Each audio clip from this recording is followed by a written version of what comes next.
Bonjour à tous, si vous vous retrouvez sur cette vidéo, c'est sûrement que vous souhaitez mettre en place des solutions d'intelligence artificielle au sein de votre entreprise ou bien que vous avez un business de service qui vend ces prestations-là. Dans les deux cas, cette vidéo va être intéressante parce que je vais vous présenter de manière rapide ce qu'est un agent IA, à quoi ça sert, comment ça fonctionne et comment est-ce qu'on va pouvoir venir l'implémenter dans votre entreprise. Je m'appelle Tom, je suis cofondateur de la société Lazy. Lazy, c'est une entreprise qui vient mettre en place des solutions d'IA chez des clients TPE et PME français. Le but de cette vidéo, ça va être de synthétiser un peu toutes mes connaissances que j'ai acquises tout le long de mon expérience et de vous donner tout ça sous forme de vidéo YouTube pour que vous perdiez moins de temps et que vous montez en compétences plus rapidement. Avant d'aller plus loin dans les détails, je voulais juste parler rapidement des avantages à mon sens de l'implémentation de l'IA dans une entreprise d'aujourd'hui.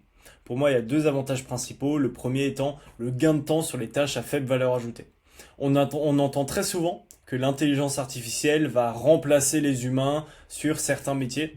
Je suis pas trop que cette école-là. À mon sens, l'IA va surtout remplacer l'humain sur toutes les tâches à faible valeur ajoutée et permettre à vos collaborateurs de se concentrer ce pourquoi vous les avez réellement recrutés, les missions qui vont réellement faire la différence.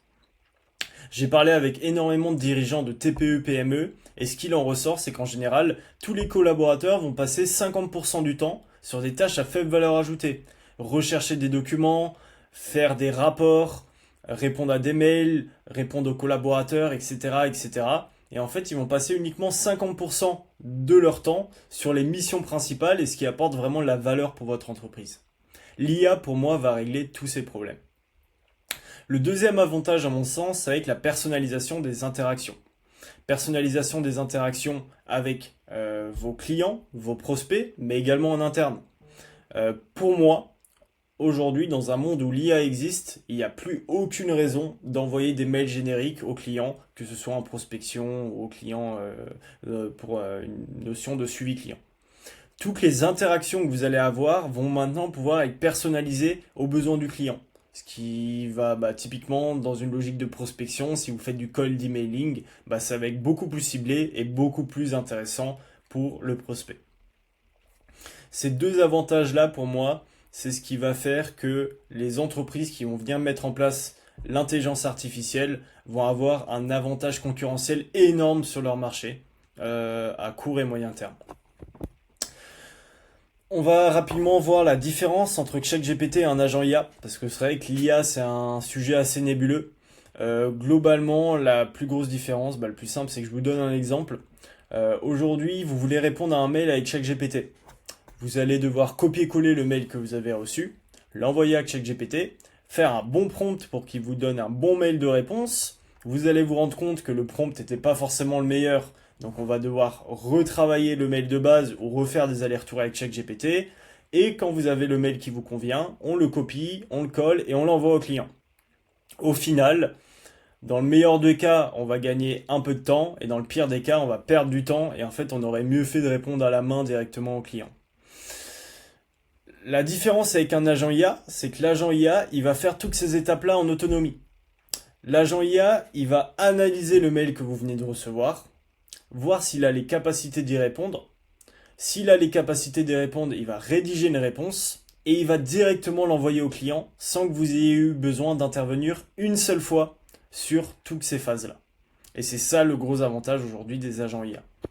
Tout ça, ça va être possible via ce qu'on appelle des tools. Les tools, c'est des équipements que vous allez donner à votre agent IA. Vous allez créer toute une logique avec ces outils pour lui permettre de mener un certain nombre d'actions. C'est assez compliqué de se projeter. Du coup, le plus simple, c'est que je vous fasse une petite démonstration. Donc là, vous pouvez voir qu'on est sur un outil qui s'appelle N8N. C'est l'outil qu'on utilise chez Lazy pour faire toute notre logique d'automatisation et d'intelligence artificielle. N8N, c'est un outil, on en a testé énormément et c'est ce qu'on a retenu parce que pour nous, c'est vraiment tout ce qui se fait le mieux sur le marché réuni en un seul outil. En plus de ça, N8N est open source, donc il va y avoir plusieurs avantages à ça. Si vous voulez commencer à le tester et pas vous prendre la tête, vous allez pouvoir prendre un hébergement cloud N8N, ça coûte une vingtaine d'euros par mois, et commencer à faire vos premiers workflows. Mais une fois que vous allez le mettre en production au sein de votre entreprise, Ce qui va être très intéressant avec N8N, c'est que vous allez pouvoir le stocker en local sur votre serveur ou bien via des serveurs cloud comme par exemple Microsoft Azure. C'est ce qu'on fait nous chez Lazy, on stocke N8N sur un serveur cloud pour ne pas avoir de problématique de sécurité. La sécurité, c'est un point sur lequel on va discuter encore dans un second temps. N8N, c'est un outil, comme dit, qui va vous permettre de faire plusieurs choses. Premier but d'N8N, c'est de faire de l'automatisation. De l'automatisation sur toutes les applications. N8N, c'est un outil qui va un peu ressembler à Zapier, Make, en plus complet et en plus personnalisé. Vous voyez qu'ici, on a accès à un certain nombre d'applications, donc les applications métiers que vous utilisez au quotidien, Google, Microsoft, AWS, tout ce que vous voulez. Vous allez pouvoir créer des interactions entre ces différentes applications. Quand je reçois un mail avec une pièce jointe, cette pièce jointe vient se stocker dans mon Google Drive, dans mon OneDrive, etc., etc. C'est pas ça qui va le plus nous intéresser aujourd'hui. Si ça vous intéresse, je pourrais faire une vidéo dédiée à la partie automatisation. Aujourd'hui, on va surtout parler des agents IA. Pour parler des agents IA, le plus simple, c'est que je vous montre un workflow et que je vous explique la logique qu'on a derrière.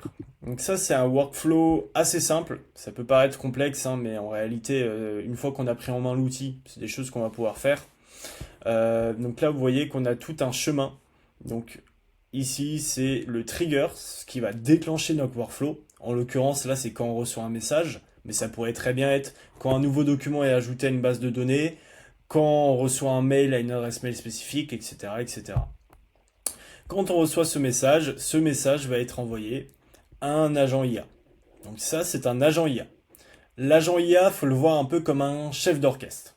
Ce chef d'orchestre, on va l'équiper d'un modèle de langage, donc un LLM. Les LLM, vous allez pouvoir en choisir plusieurs.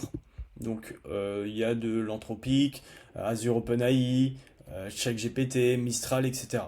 Chez Lazy, on utilise toujours Azure OpenAI. Parce que pour nous, c'est le moyen le plus sécurisé pour utiliser de l'intelligence artificielle tout en restant flexible.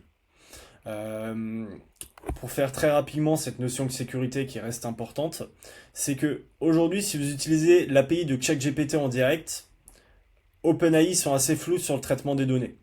On ne sait pas trop si les données qu'on envoie à OpenAI ne servent pas d'entraînement au modèle de langage, on ne sait pas trop où elles sont stockées et ce qu'ils en font.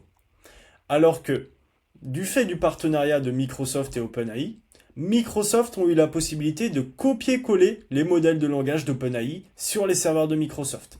C'est-à-dire que vous allez pouvoir utiliser par exemple GPT-4o directement via les serveurs de Microsoft. La valeur ajoutée, c'est que toutes les données que vous allez envoyer à ce modèle de langage resteront sur votre environnement Microsoft et c'est vous qui décidez le pays d'hébergement. En l'occurrence, nous on choisit la France, donc tout est soumis à la RGPD.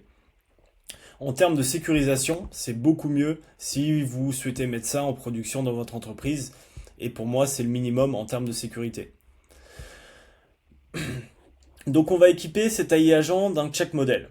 Ça, c'est un LLM, tout ce qui est plus classique. Donc si on pose une question très simple à l'AI agent, le chemin, ça va être question de l'utilisateur, il réceptionne et il va répondre avec le LLM. Mais dans le cas où on lui pose une question un peu plus spécifique, typiquement, on envoie un calcul. 2 plus 2 à ChatGPT. Enfin, à notre AI agent, pardon. L'AI agent reçoit un calcul. On a fourni une consigne à cet AI agent qui dit que quand tu reçois un calcul, tu vas utiliser un outil, donc un tools, qui s'appelle Calculator. Et en fait, c'est pas l'AI agent avec son modèle de langage qui va directement faire le calcul, mais c'est l'AI agent qui va demander à l'outil calculatrice combien font 2 plus 2. L'outil calculatrice exécute le calcul et va lui renvoyer l'information que 2 plus 2 font 4. L'AI agent reçoit la réponse 4 et la renvoie à l'utilisateur. Là, c'est pour les calculs, c'est le point le plus simple en général pour bien comprendre la logique de l'AI agent. Mais en fait, on va pouvoir aller beaucoup plus loin que ça. Typiquement, vous savez que la base de données de ChatGPT s'arrête en 2022, il me semble. Si on envoie une question à ChatGPT, une question d'actualité, la date de sortie de l'iPhone 16, ce genre de choses. Dans sa base de connaissances, il n'a pas la réponse. Du coup, il va recevoir notre message, il voit que la date est supérieure à la date limite de sa mémoire, Et du coup, il va venir utiliser un outil qui s'appelle Web. Ça, c'est un outil qu'on est venu créer. Donc, il va demander à cet outil Web quelle est la date de sortie de l'iPhone 16. Cet outil Web, en fait, c'est un autre workflow qu'on est venu créer. Tac. Donc, ce workflow-là va réceptionner la demande de l'AI Agent. Je vous l'avais dit, hein, c'est un peu le chef d'orchestre. Donc, il va dire Tools Web, quand est-ce que sort l'iPhone 16 ? Là, il y a tout un chemin. Je rentre pas trop dans les détails. Je pourrais rentrer plus dans les détails des workflows dans une prochaine vidéo si vous le désirez. On fait une HTTP request pour récupérer toutes les informations concernant la dernière sortie de l'iPhone 16. On remet en forme un peu cette information et on va la renvoyer à l'AI Agent. L'AI Agent réceptionne l'information du workflow web. Il a donc en face la question de l'utilisateur et toutes les informations dont il a besoin pour y répondre. Et à partir de tout ça, il va fournir une réponse très complète. Pareil, si on lui demande une information spécifique, typiquement sur une entreprise, l'AI Agent va venir utiliser l'outil Wikipédia. Et ça, c'est très puissant. Vous le voyez, là, c'est pour des choses assez simples pour que vous compreniez bien, mais on va pouvoir aller très très loin. Je vous donne un exemple. On pourrait créer, et là c'est ce qu'on a fait pour par exemple la partie recherche de documents. Si un utilisateur demande est-ce que tu peux me sortir notre modèle d'offre commerciale par exemple, l'IA va utiliser l'outil recherche de documents. Cet outil en fait il a accès à toute notre base documentaire, tous nos SharePoint, etc. Il va chercher le bon document dedans, renvoyer le lien à l'AI Agent qui va nous répondre. Et tout ça, c'est des outils qu'on a créés sur mesure en fonction de nos besoins. Donc il y a des choses beaucoup plus poussées sur lesquelles je pourrais revenir dans une prochaine vidéo si ça vous intéresse. Globalement, le but là, c'était de vous montrer toute cette logique. Donc avec N8N, c'est quelque chose qui va être assez simple de prise en main. Si vous voulez une vidéo un peu plus complète, où je présente un peu plus en détail tous les workflows, comment les créer, de A à Z, etc., n'hésitez pas à me le dire dans les commentaires. Et en tout cas, je vous souhaite bonne continuation et bonne chance dans votre montée en compétences sur l'intelligence artificielle.